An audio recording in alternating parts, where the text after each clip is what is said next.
My name is Alkhouli. For those of you who do not know me, I practice pulmonary and critical care medicine in Southern California in a hospital called West Anaheim Medical Center.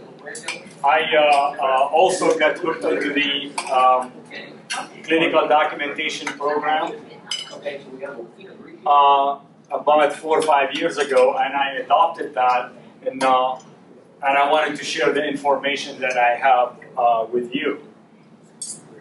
Medical record per se was meant to be a communication among the healthcare providers. You look at the HMP, you look at the progress note, the short summary, you know what needs to be done to the patient, you know what happened to the patient. But over the years, and especially 20, 30 years ago, this evolved to become a legal document. Not only for medical legal purposes, but also for justifying admission to the hospital, justifying utilization of resources, showing the compliance with CMS rules, having the proof that the complication is not yours, but rather than the patient came with those conditions. And it is actually used in the public domain to determine the epidemiology of certain diseases and their location in the country. Now, every chart after the patient is discharged, it goes to the medical record where it is reviewed by a coder who is non-clinical person. Coders in medical records are not allowed to interpret data.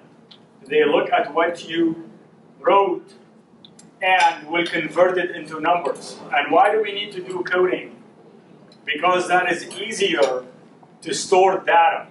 If you have a patient's name and then you have 10 ICD-9 codes next to it, you can reconstruct the whole history by half a page, as opposed to scanning HMP, progress notes, and discharge records. However, clinical documentation specialists, which some hospitals invest in having, are a clinician, people who are familiar with medical care and medical terms. They get to review the chart and assist you into writing down the right diagnosis. And let me indicate to you that this has nothing to do with the practice of medicine. It has nothing to do how you manage your patient. We're merely asking you to write down the things that you did to the patient in a language that is understood by the payer and reflect the true condition of the patient. And we will see why. So that the coders in medical records are not allowed to interpret data from lab report. If they look at a lab report and they see sodium of 129, they are not to assume that this is hyponatremia. You need to write it. If a patient has hemoglobin of 8, if you did not write anemia, the coder is not allowed to assume that it is anemia, write it as such. So basically, coders can be coding what is documented, and it has to be in the body of the chart. If it is not documented, it did not happen.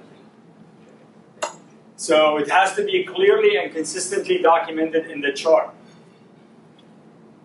And again, it has to be something that they will understand and they can read. We're talking about this progress note. This progress note, it's an actual one taken from actual chart. And Medicare says if two people cannot read the note, it is not reimbursable. And I have actually conditions when the doctors had money recouped by Medicare because they could not read their progress note. This happened to them. This happened to them actually in to a couple of our doctors in my hospital in West Anaheim. So as we're doing this, as we are educating about clinical documentation, I don't want it to be misconstrued that we're doing something that is illegal or fraudulent. This is the Federal Register, which is a publication of Medicare. And it says we do not believe there is anything inappropriate, unethical, or otherwise wrong with the hospitals taking advantage of coding opportunity to maximize Medicare payment that is supported by documentation in the medical record. We encourage hospitals to engage in complete and accurate coding. So what it means that if you have a diagnosis that is not supported in the medical record, that is fraud. But if there are so many diagnoses that the patient has and we don't record it, we're leaving so much on the table and we're not reflecting the true picture of the patient. And again, the Federal Register in the same publication indicating that it encourages hospitals and physicians to work together to have the most specific codes so they will know information about the incidence of disease in their Medicare population. So if you put down that your patient has aspiration pneumonia instead of pneumonia, you automatically tell them that the length of stay is going to be longer. The utilization of resources, it's going to be more expensive antibiotics would be used. You are going to say that we have high prevalence of aspiration pneumonia or sepsis or seizure. And by documenting all the conditions that the patients came in, you are actually improving compliance and reducing potential complications. Your profile thus is improved, as we see later, and the whole clinical process is improved. This is why we have some query process. Query is our questions asked to the physician to further clarify a diagnosis or a wording that has been found in the chart. Example, if I have a hemoglobin of 7 and nobody wrote down anemia, the query would be the patient has hemoglobin of 7. Could you clarify why? Similarly, if the patient has sodium of 128 and nobody wrote hyponatremia, you are going to ask that sodium is 129, what does that mean? If you put congestive heart failure and you did not specify what type of congestive heart failure, then the question would be, doctor, you wrote down congestive heart failure. Would you be able to tell me what type of congestive heart failure? We will see later on whether it's systolic, diastolic, or what have you. So basically, these are the most common conditions that we will ask for or send a query for. Whenever you have a clinical indicator without documentation of diagnosis, somebody comes in with temperature 104, and we never really addressed why. We might have answered for some pyelonephritis, or the patient had chest pain, but nobody addressed why the patient has fever. Patient comes in with congestive heart failure, and we never specify whether it's acute or chronic. We have a bug that's growing and a condition such as pneumonia, and we never did the connection between the two. When the final diagnosis is a symptom, Medicare does not like the final DRG to be symptom. Chest pain, syncope, abdominal pain. They would assume that during your workup you formulated an idea. You formed an idea about what the underlying cause is. If somebody comes in with syncope, you might attribute it to medications. So now hypotension due to medication is the diagnosis. Or the patient was dehydrated, they had acute renal failure. Or the patient had ventricular tachycardia. So you put down syncope due to ventricular tachycardia. The primary diagnosis will change to ventricular tachycardia. Sometimes the symptoms will stay because you cannot find any cause. Sometimes the cause is presumptive. You're discharging somebody with chest pain, you did the workup all negative, the patient asks you, what did I have? And he said, you probably had some costochondritis. That is actually your opinion. So you put chest pain due to costochondritis. The final diagnosis would be costochondritis. Or you can say your chest pain most likely related to GERD. So basically GERD will become the final diagnosis, not chest pain. Sometimes you have an on-call physician, they call them with a urine culture. Now the patient has cystitis and the patient is started on Levaquin. By the patient in the hospital for chest pain or acute MI. You come the following day, you continue your assessment and your plan, and you never mention the UTI because you either never noticed the medication or it just didn't occur to you. So a query would be coming in and said, the patient is on Levaquin. Could you tell me why? It is not actually we're questioning the judgment why the patient is on Levaquin. We would like to know what this treatment directed against so you can add it as a diagnosis. After all, if you're giving a treatment, there is a disease for it. And finally, whether the conditions are present on admission or not, and this is very important, especially when it comes to pressure ulcers. Pressure ulcers, you don't really want to be labeled as hospital acquired. And we will see later that those are actually the things that are hospital acquired. So whenever actually you have a physician who has length of stay that is high, the always excuse is my patients are sicker.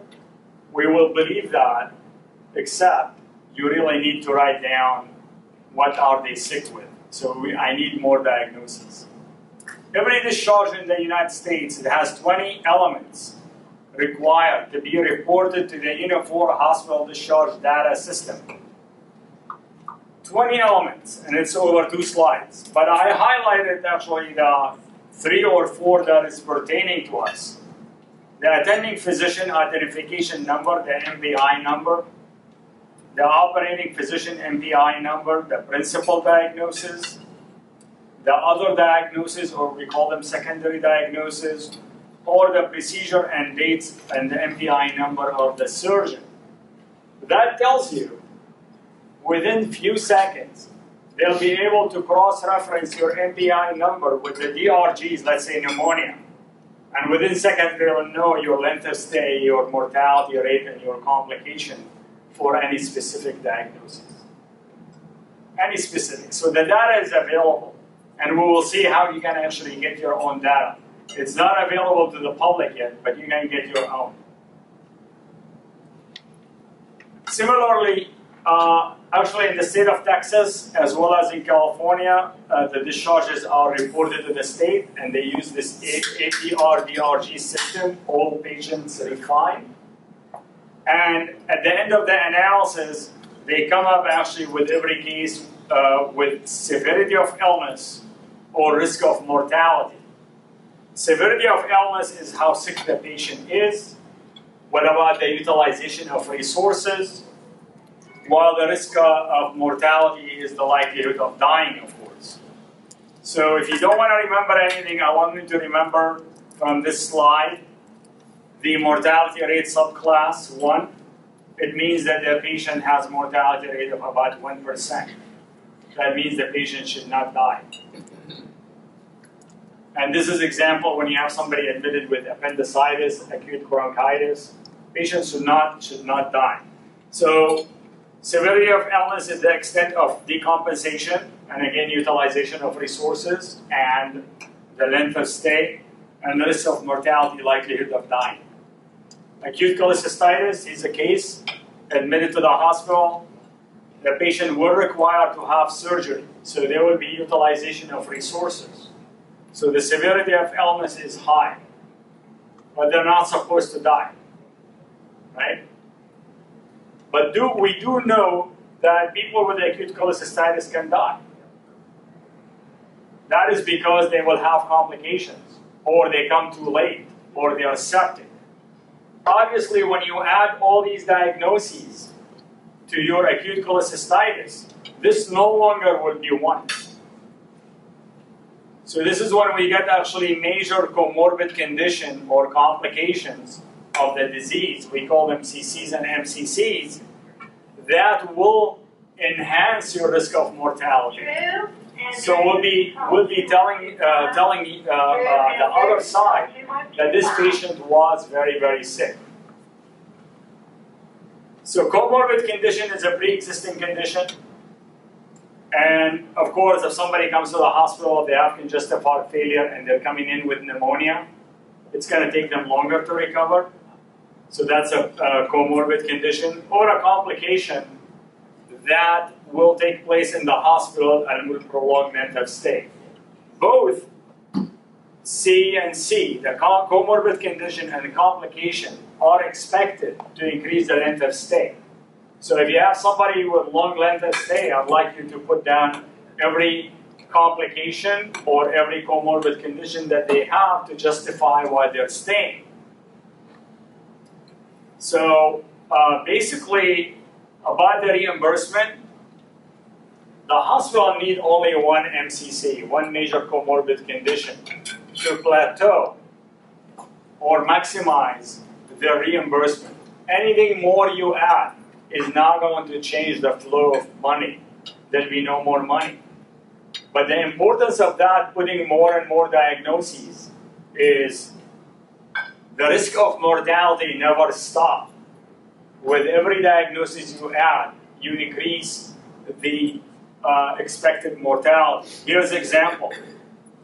MSDRG is 195. That is pneumonia without any CC or MCC. Severity of illness is 1. Just remember from that slide. So the weight, which is the money, is 0.4. The risk of mortality is 1. That means the mortality rate is 1% or less. So the mortality rate here is 0.3. Let's give this patient one major comorbid condition. In this case, it was pressure ulcer stage 4. Look what happened to the severity of illness. 1 to 3. Look what happened to the payment. Increased.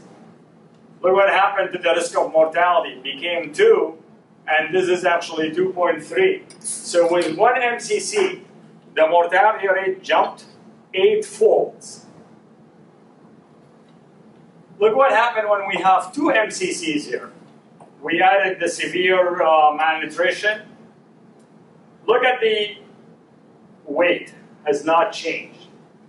There's no more money coming. But look what happened to the risk of mortality.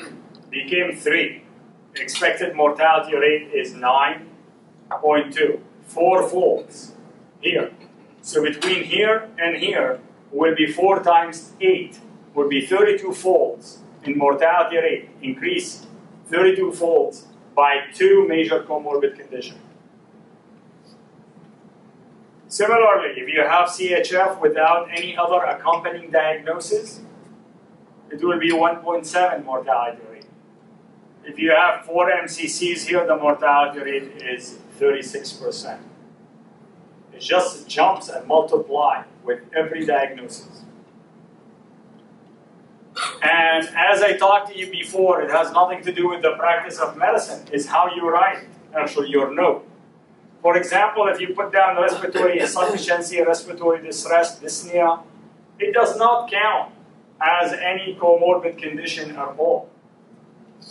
It has to be, the wording has to change to say acute respiratory insufficiency or acute respiratory distress. And we all know that somebody respiratory distress has to be acute.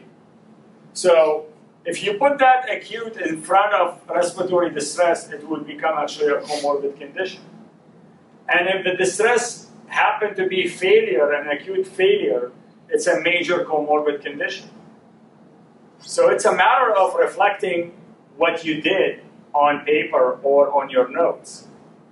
Up until 2007, congestive heart failure by itself was a comorbid condition. But everybody writes congestive heart failure.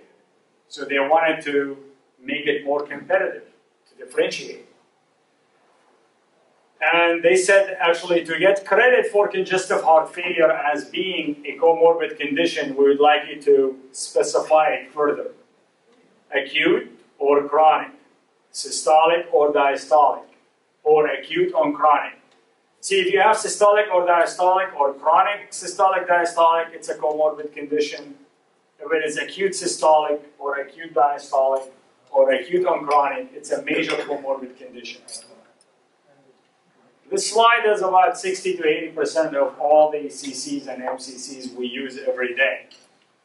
Sepsis, stage 4 or 3 decubitus ulcer, pneumonia, any GI lesion with bleeding, esophagitis with bleeding, gastritis with bleeding, peptic ulcer disease with bleeding, diverticulosis with bleeding, all of them will be considered major comorbid condition. Acute renal failure with further specificity of the cause, whether acute tubular necrosis, acute medullary necrosis, all of that actually would be MCC. Acute respiratory failure, we talked about it, DKA is an MCC. And these are actually the common CC. Hypernatremia and hyponatremia is a CC. If you have a sodium of 128, the likelihood of patient dying from it is low. If you have somebody with potassium of 7.5, there's high likelihood of dying. Despite that, hyperkalemia is not a CC or MCC. So I can't explain it. But hyponatremia and hypernatremia it is. UTI is a CC, any COPD with exacerbation and BMI more than 40.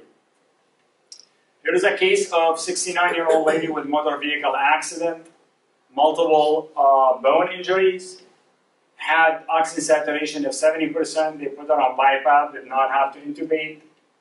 Patient's hematocrit was 21%, 3 units of blood given.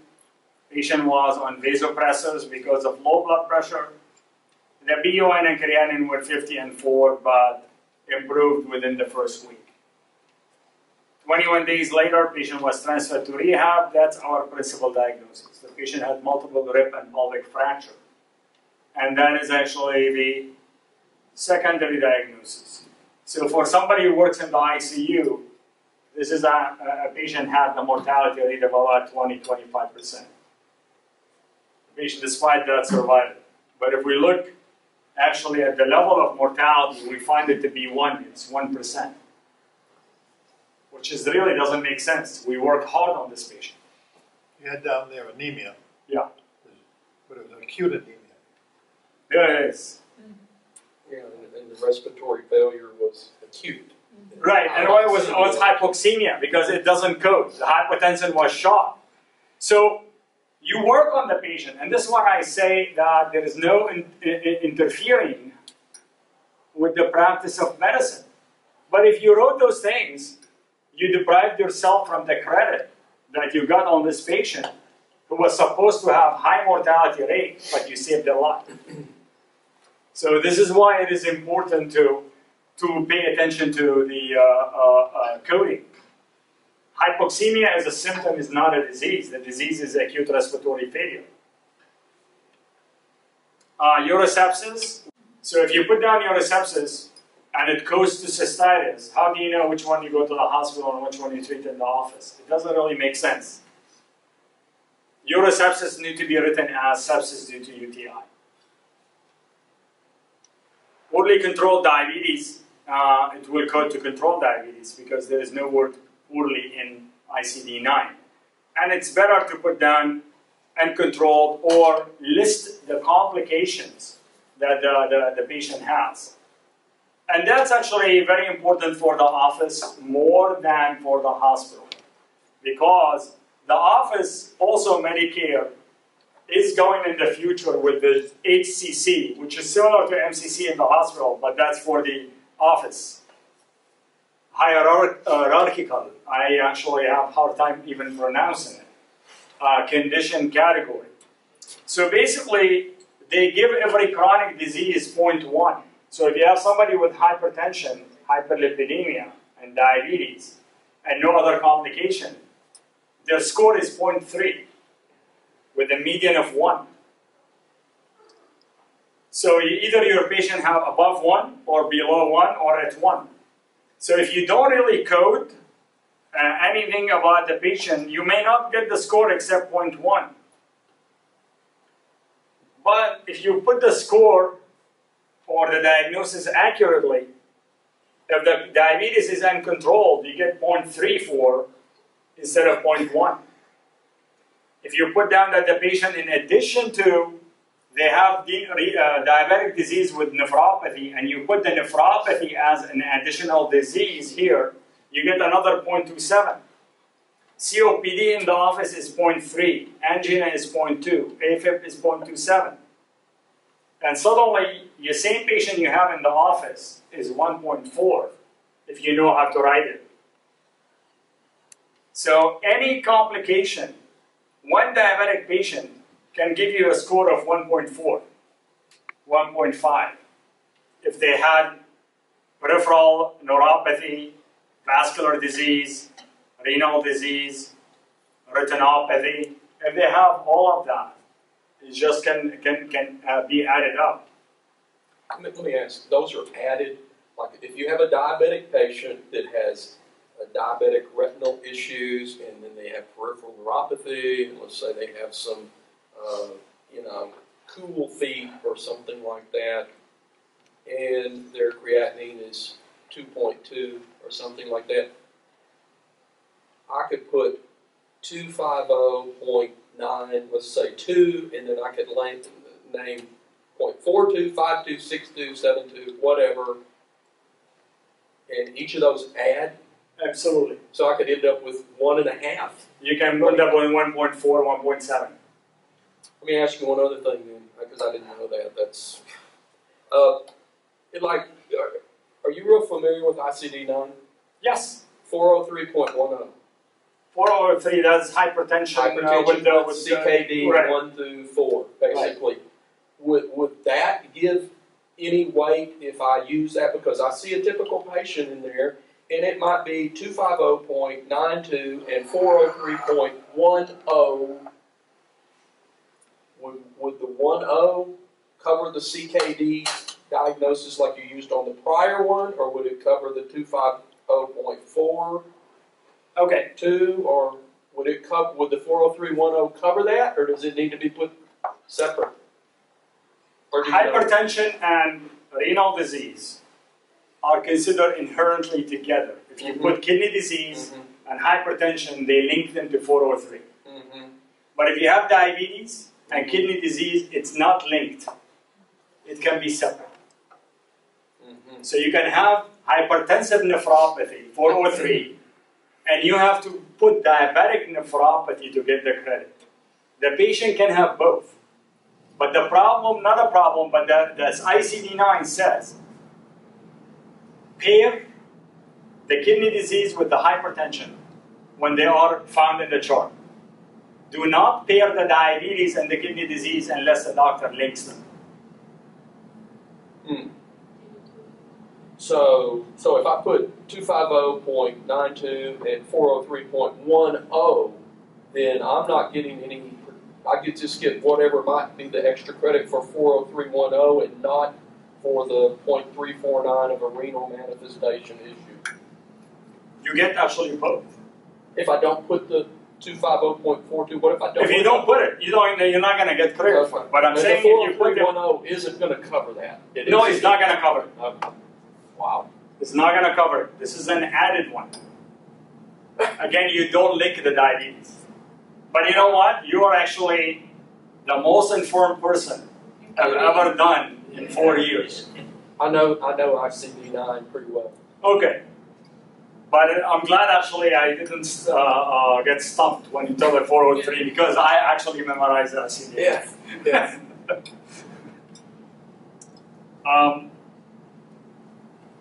Again, for COPD, oxygen dependent, it really doesn't register. It is actually chronic respiratory failure because if somebody is using oxygen, they have chronic respiratory failure. If they don't have chronic respiratory failure, then take their oxygen away. And it is the distinction is important because people who are oxygen dependent, in a way, they have worse prognosis than the people who have not made it to oxygen yet. Doctors like to put big names: hospital-acquired pneumonia, healthcare-acquired pneumonia, nursing home-acquired pneumonia, nosocomial pneumonia, and lately I've seen one that says severe pneumonia. None of those actually in the ICD-9 will code to anything but to simple pneumonia, unfortunately. So, when you think you put down the diagnosis as severe pneumonia and thinking that you meant by it gram-negative or you meant by MRSA, it does not count. The reason is it doesn't exist in ICD-9. What exists in ICD-9, whether it's gram-negative, MRSA pneumonia, aspiration pneumonia, and you have to be specific. So if you put severe pneumonia and a patient coming from the nursing home and you give him Zosyn and vancomycin, and the coder coded to simple pneumonia, first of all, you put down lower acuity diagnosis. Second, you violated Medicare core measures, which tell you if you have simple pneumonia, you need to use quinolone or Zithromax plus cephalosporin. So it's double whammy. You never reflected how sick your patient is, and you use the wrong antibiotics. This is why it's important to be specific in the pneumonia. And what is important about the pneumonia, it is not required to prove beyond any reasonable doubt that the patient has this type of pneumonia. If you treat for it, it will count as if you proved it. So I'm giving them Zosyn for possible aspiration pneumonia. This word possible tells us that the patient has aspiration pneumonia. That's different than outpatient. Inpatient, anything that is possible, it will count as if it exists. So that is what's important. Arrows are not allowed, so it has to be actually spelled out. Altered mental status does not have, actually, it's a symptom, does not have a code. The proper terminology for it would be encephalopathy, could be related to sepsis, could be related to drugs, could be related to strokes. We all agree if somebody comes in with a stroke with coma, they have actually high incidence of mortality. So it's very important to put actually with the stroke, if they have encephalopathy, to put it, because that reflects that this patient might die, as opposed to the ones who comes in just have aphasia or localized weakness. Bacteremia as a symptom is the bacteria present in the blood without causing disease. If the patient is septic or you have bug that's isolated causing disease, that's called septicemia. I told the surgeon today, avoid every time you write a note, avoid the word post-op, except post-op day number 1 or post-op day number 2. But if you put any diagnosis under post-op, it will go to the complication section in the ICD-9. So post-op ileus is a complication. Although we know when we do bowel surgery, you're going to have ileus. So that would be either expected ileus or you don't mention it at all. You do lung surgery, you're going to have a pneumothorax. You're going to put chest tube. You don't want to put post-op pneumothorax. That's part of the procedure. So don't label yourself with anything by actually putting the word post-op, and then the coder will just take it and put it in the computer. They're not going to think about it. They're going to put post-op ileus and put it in the computer, and 3M will give out a complication code. Nobody is going to stop and review and analyze. It will just go there permanently. Similarly, ventilator-associated pneumonia, we think of it as a pneumonia and somebody on the ventilator. CMS think of it as a complication that took place in your hospital because respiratory therapists did not do their work. Your ICU nurses were not efficient enough in keeping the head up. Nobody suctioned the patient well or properly. So whenever somebody mentioned ventilator-associated pneumonia, need to be reviewed to see if whether it's a new happening, there's a new white count, new fever. So in training, we always thought like sepsis is when the patient is in the ICU and in shock. That is called severe sepsis. Sepsis, if somebody has a systemic reaction to a local insult. So the patient has pneumonia or bladder infection and now systemically is affected. That's what we're going to call sepsis. Tachycardia, it is actually being recognized now by the American College of Chest Physicians and the Critical Care Society. So if you have a temperature more than 100 or hypothermia, tachycardia more than 90, leukopenia or leukocytosis, and increase in the respiratory rate. This is severe sepsis. When you have the DIC, we have the hypoxemia, we have the hypotension, you have the ATN. This will be considered the severe sepsis. And septic shock is even an entity of severe sepsis. So when you have infection and you have systemic reaction, we call it sepsis. When you have a source insult other than infection, such as pancreatitis or burn, we call it SIRS. We don't call it sepsis. So SIRS and sepsis are the same, except SIRS is the source of non-infectious, while the sepsis is the source of infection. The source is infection. So again, we have sepsis, we have severe sepsis, and we have septic shock. And then we have non-infectious cause inflammatory reaction, we call it SIRS. That's what I'm talking about with simple pneumonia. Patient is expected to survive. You're supposed to use quinolone or Rocephin plus macrolide. And these are the bacteria that is for the simple pneumonia.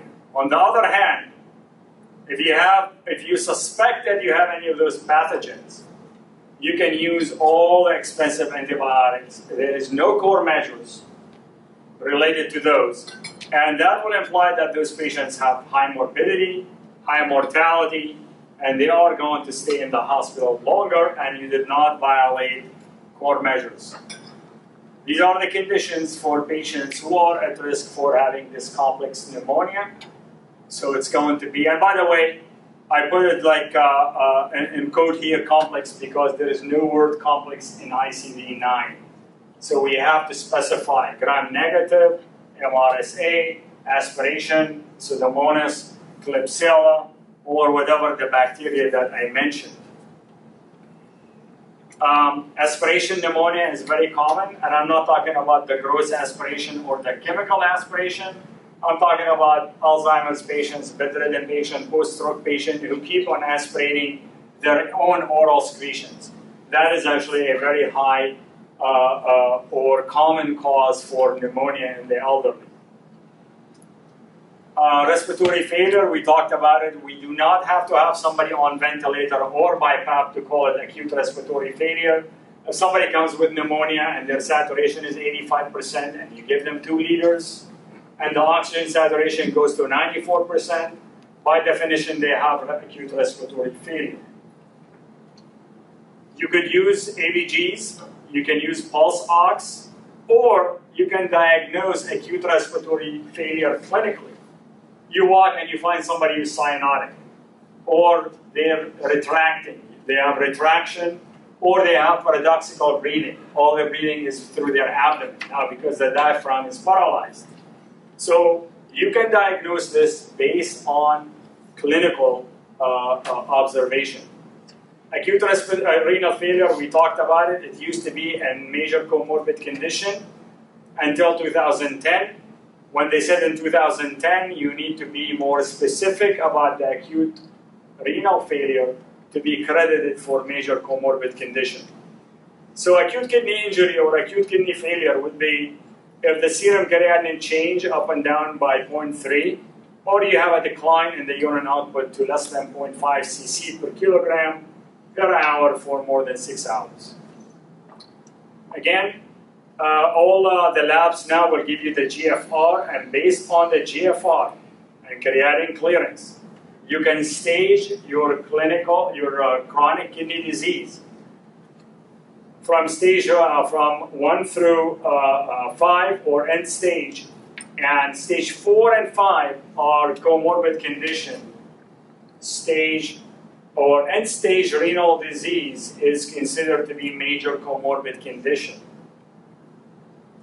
If you have a patient in the office that's on dialysis and you can put dialysis status, their HCC score is, you get 1.2 additional.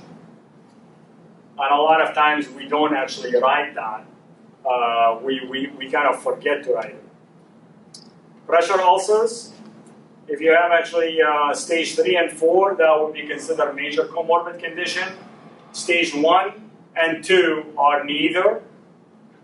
And if you do excisional debridement, even at bedside with sharp instrument, and you remove the dead tissue, that would be counting as if it's an OR procedure. It will increase, actually, the DRGs will double. Malnutrition, you can actually diagnose malnutrition in so many ways, either by inspection, seeing the patient who are in the hospital, COPD and weighing 80 pounds and she's on oxygen and her caloric expenditure exceed their calorie intake, and they always lose weight. You can look at them and say, like, this person is malnourished or severely malnourished. But you can use some criteria: weight loss, BMI, or the albumin level. If you have an albumin level between 2.5 3.4, that could be considered malnutrition. Definitely, if it is less than 2.4, it is malnutrition. If you want to actually look at the studies, 2 to 10% of the geriatric population at large has malnutrition. And 30 to 60% of those in the hospital will have it. And the majority of nursing home patients will have that. That is actually a table from the Merck manual. This is how they actually put down the severity of malnutrition based on the albumin and the pre-albumin. These are the codes. Those 3 codes here were added in 2013 by Medicare. We thought they're going to take away some codes. Instead, they increased the codes for malnutrition. Here's what we do in the office. We always put actually failure to thrive, and you don't get any credit. If you put malnutrition in the patient chart in the office, it's 0.7. Very high. You're like halfway to 1 there, or more than that. 2/3 of the way to reach 1. So if you put cachectic, it's 0.7. Malnutrition is 0.7. Any of those things that we put down, weight loss and failure to thrive, they go nowhere. We talked about encephalopathy, accelerated hypertension. Accelerated hypertension and malignant hypertension, they have the same code. Clinically, we know the differentiation between the two is whether they have organ damage or not. It's very important also to document well in the office. So if you have a physician who's seeing a patient once every 3 months and renew their medication, and they put down the diagnosis on his super bill is hypertension. And here is a second physician. They have difficult to control blood pressure patient. And they see them frequently, keep on adding medication or adjusting the dose, and they put uncontrolled hypertension. Looking at those two, it's fair. This is what you put down on your super bill. You send it to the billing service. You never know in your life what happened to it. So what happened here, hypertension by itself will go either to benign or unspecified. Uncontrolled hypertension will go to unspecified.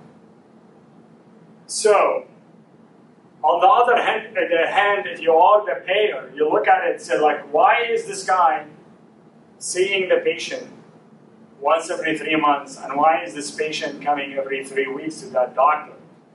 Is this doctor gaming the system?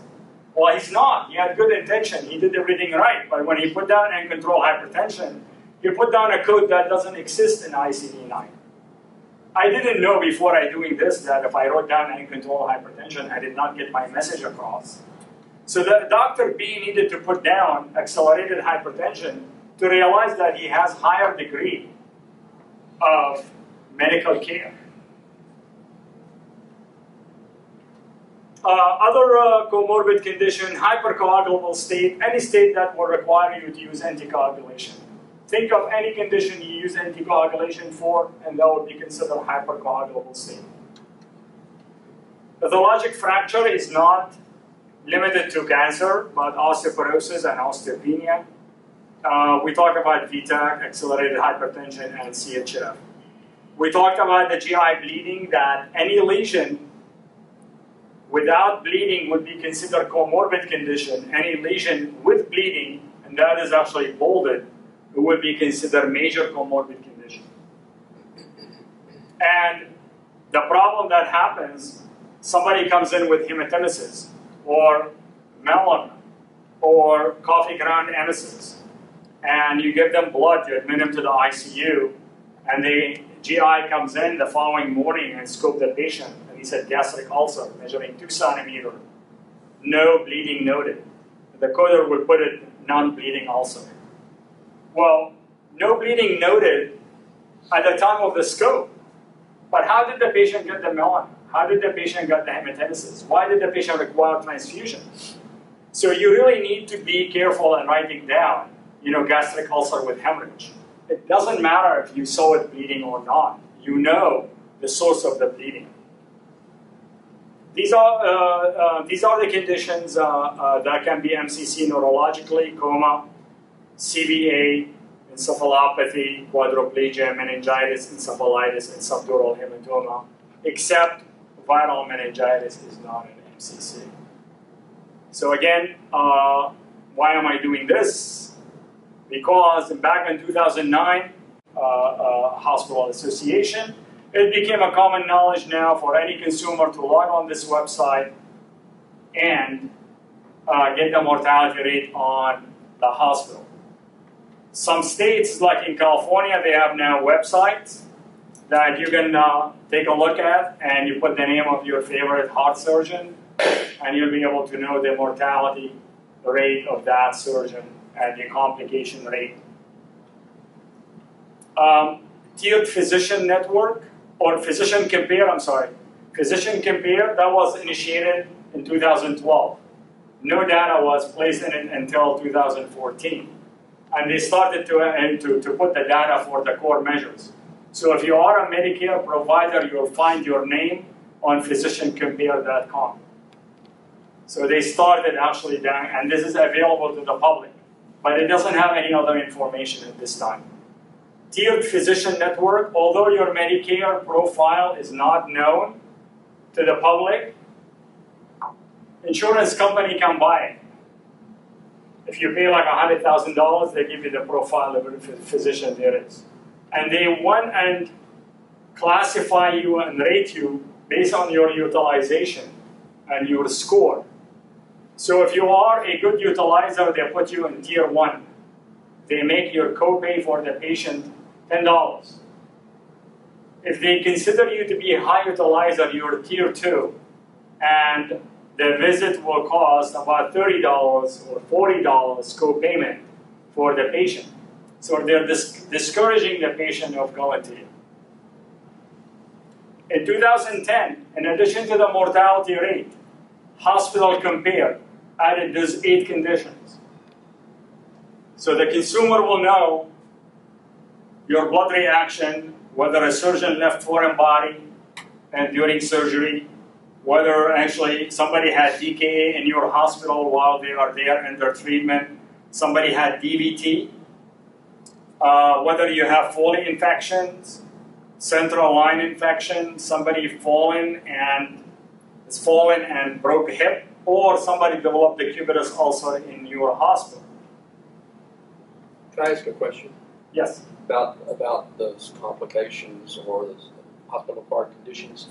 Let me give you, this is an actual example. A foreign body was left in during surgery in hospital A. The patient went to hospital B and it was discovered and removed in hospital B. That is actually a reportable case, so it will be reported and would be charged to hospital A. So the hospital would report, the hospital B that found it. They have to report it, yeah, because that is actually a reportable condition.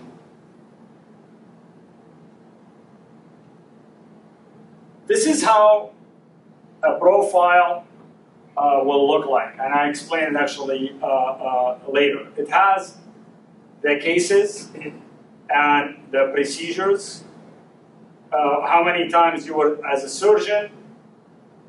If you have 3,000 cases, you were actually a consultant on 40 of them. You are the admitting physician on 3,000 of them. You are the referring physician on 44. These are your top DRGs. These are your top procedures: transfusion, non-invasive mechanical ventilation, hemodialysis, intubation. And this is where the patient went: home, AMA, patient expired. And then actually you look at the length of stay, and what is the readmission by same day, within 48 hours, within 30 days. Your length of stay, as we talked about, and the complication, expected, observed. Are you above 1 or under 1? If you're above 1, you're above the benchmark. That means you're doing something wrong or you forgot to document. Mortality rate, observed, expected, it is below 1 or over 1. Also in your profile, you'll be able to find how did you score on your core measures. Are you at 100%? Are you at 90%? Same thing here for DVT prophylaxis. Did you do well? This is a summary of the previous slide. This is the length of stay. This is the cost per dollar. You need to be here. You're not going to have anything with high length of stay and low cost. That doesn't happen. You can have reasonable length of stay, but you are costly. Or you can have long length of stay and high cost, which is the majority. Again, looking at this profile, the length of stay was 3.1, expected 3.9, so it's below the expected. So the cases expected to cost 10,000, cost 7,200. So there is actually efficiency here. It's cost effective. That would be the payer, whether it is uninsured, Medicare, Medicaid, commercial, all of them put there. And again, we said like discharge home against medical advice, that's summary. But again, I go back to the quality summary, and that's what I care about from the whole slide. What did I do with complication? How did I do in mortality? Under 1, I'm happy.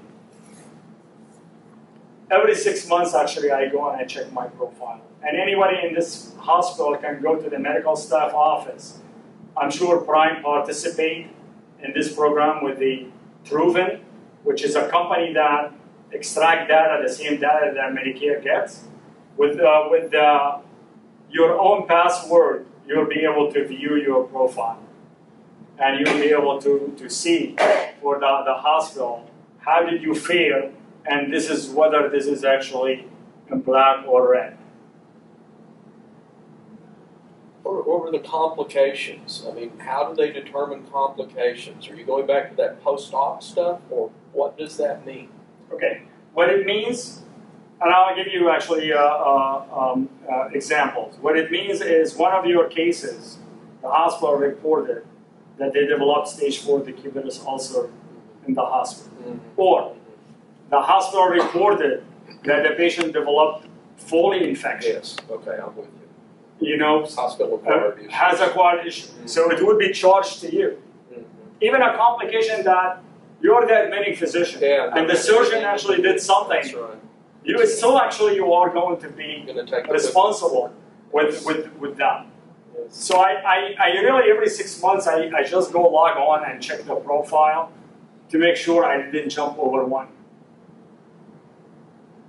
So and I do it actually reviewing we review that with every reappointment with every physician. Just, we don't use it for anything, just draw it to their attention. By the way, with your reappointment, here's your profile. It's confidential, nobody has seen it. Because you give all confidential information when you do your reappointment or you give, you're applying for the hospital, so it's not in violation of anything. And that is actually my last slide. Again, I tried in my presentation to document the quality of work I'm doing, so the profile will remain intact. Reimbursement is the last thing actually will come to mind. I don't care how the reimbursement comes as long as my foundation is strong. And that would be, and I did it less than an hour. So that was very good. Let me ask a Yes. couple of questions, like you were talking about chest pain.